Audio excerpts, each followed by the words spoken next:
Media మిత్రులందరికీ నమస్కారం. వాస్తవానికి జరిగిన సంఘటన దురదృష్టకరం. ఇది అందరికీ కూడా బాధను కలిగిస్తున్న అంశం. 6 రోజులుగా ఇంకా అందులో చిక్కుకుపోయిన కార్మికుల ఇంజనీర్ల ఆచూకీ తెలియకపోవడం అనేది మరింత బాధాకరమైన విషయం. వాస్తవానికి దీంట్లో మేము ఇప్పుడే ఈ ప్రాజెక్టు పూర్వపరాలకు పోదలుచుకునేది, కానీ జరిగిన సంఘటన జరిగిన తర్వాత ఈ 6 రోజుల ప్రభుత్వం యొక్క పనితీరును పరిశీలించినప్పుడు పూర్తిగా ప్రభుత్వ నిర్లక్ష్యం దీంట్లో కనబడతా ఉంది. సంఘటన జరగడానికి కారణం ఇప్పటి వరకు వాళ్ళు నిపుణులు చెప్తున్న దాన్ని బట్టి చూస్తే, ఇప్పుడు పెద్ద నిరంజన్ రెడ్డి గారు చెప్పిన దాన్ని బట్టి చూస్తే తప్పకుండా ఇందులో ప్రభుత్వ నిర్లక్ష్యం ఉంది. ఎటువంటి అనుమతులు తీసుకోకుండా, ఎటువంటి పరిశీలనలు జరపకుండా అంత లోతులో తవ్వుతున్నప్పుడు దానికి కావాల్సిన జియాలజికల్ సర్వేస్ కానీ, ఇంకా ఇతర నిపుణుల సర్వేస్ కానీ, వాళ్ళకి సంబంధించిన అనుమతులు కానీ ఏవి తీసుకోలేదు. ఊరికినే గుడ్డిగా తవ్వుకుంటూ పోయినారు.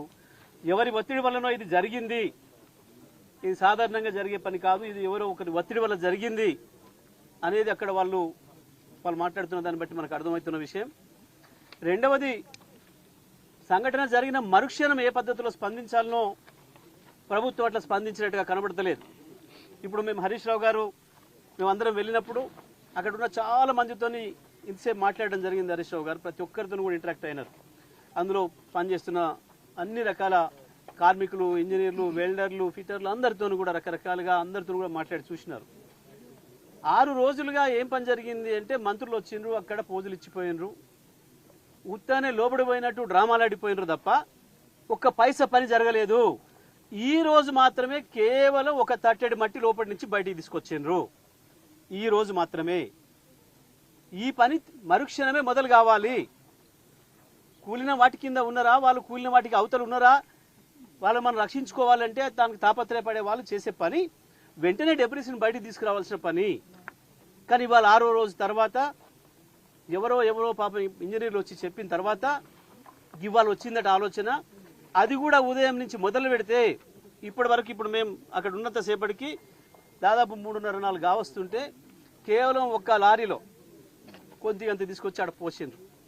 అంటే ఈ లెక్కన ఈ ప్రభుత్వానికి జరిగిన సంఘటన మీద ఏం సీరియస్నెస్ ఉంది, లోపల ఉన్న కార్మికులు, ఇంజనీర్లు వాళ్ళ పట్ల వీళ్ళకి ఏ ఆతృత ఉంది, వాళ్ళ జీవితాల పట్ల వీళ్ళకి ఎటువంటి అభిప్రాయం ఉంది, వాళ్ళ ప్రాణాల పట్ల వీళ్ళకి ఏం అభిప్రాయం ఉంది ఈ ప్రభుత్వానికి అనేది మనకు స్పష్టంగా కనబడుతుంది. ముఖ్యమంత్రి సొంత జిల్లా ఇంతవరకు పత్తా లేడు. కేవలం ఎన్నికల పర్యటనలు, వాళ్ళ బిగ్ బ్రదర్ని కలుసుకోవడానికి, బడేబాయిని కలుసుకోవడానికి సమయం ఉంది, కానీ ఇక్కడికి వచ్చిపోవడానికి కానీ, ఇక్కడ ఏం జరుగుతుంది తెలుసుకోవడానికి కానీ, ఇక్కడ ఒక 8 మంది ప్రాణాలు ఎక్కడున్నాయో తెలియకుండా ఉందన్న పరిస్థితి కానీ లేదు. మంత్రులు గాల్లో తిరుగుతున్నారు, గాల్లో మాట్లాడుతున్నారు, గాలి మాటలు మాట్లాడుతున్నారు తప్ప ఒక్కడంటే ఒక్కడు కూడా బాధ్యతాయుతంగా మాట్లాడిన వాడు కూడా లేడు. ఈ ఘటనకు పూర్తి బాధ్యత రాష్ట్ర ప్రభుత్వానిదే. ఈ గత 6 రోజులుగా జరుగుతున్న నిర్లక్ష్యానికి కూడా కారణం ఈ ప్రభుత్వానిదే.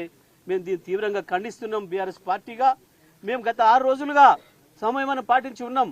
మేము అక్కడికి వెళ్తే అక్కడ ఏమైనా ఇబ్బంది జరుగుతుందని చెప్పి అంటారేమో, వీళ్ళు మేము చేసే పనులకు ఆటంకాలు జరుగుతాయని అంటారేమో అని చెప్పి హరీష్ రావు గారు కావచ్చు, కేటీఆర్ గారు కావచ్చు, కేసీఆర్ గారి ఆదేశాల మేరకు మీరు ఉండండి, తొందరపడి మనం పోయే పని లేదు, ప్రభుత్వాన్ని చేయనియండి అని చెప్పి చూస్తే 6 రోజులు చూసినా కూడా ఇవాళ ఒక్క నిమిషం ఒక పని కూడా జరగలేదు.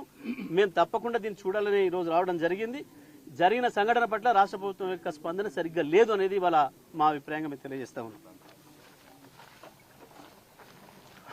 అందరికీ నమస్కారం. మీరందరూ కూడా చూశారు ఉదయం నుంచి. గత 5-6 రోజులుగా